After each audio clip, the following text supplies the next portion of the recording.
Sengketa lahan ini sudah bergulir lama dari tahun 2018. Jadi Andi Basmatu itu adalah pemilik lahan di AJ Veterani.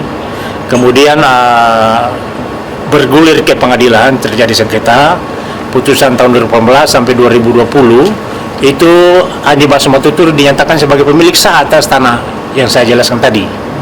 Jadi secara hukum clear, tidak ada masalah karena semua perdebatan apakah ini tanah milik A, milik B, milik C sudah dikeliarkan oleh putusan pengadilan yang berkuatan tetap. Saya tegaskan sekali lagi, ada di media massa bilang klien saya adalah mafia tanah, itu tidak benar.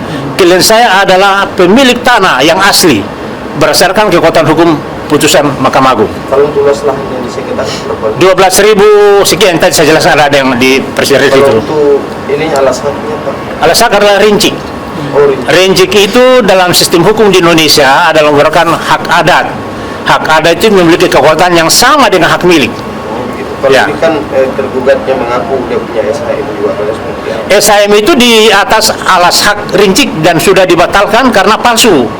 Ya, dasar putusan pidana palsu itu kemudian kami ajukan gugatan ke pengadilan minta supaya pengadilan membatalkan, menyatakan tidak sah secara hukum SHM itu. Sudah ada putusan Sudah.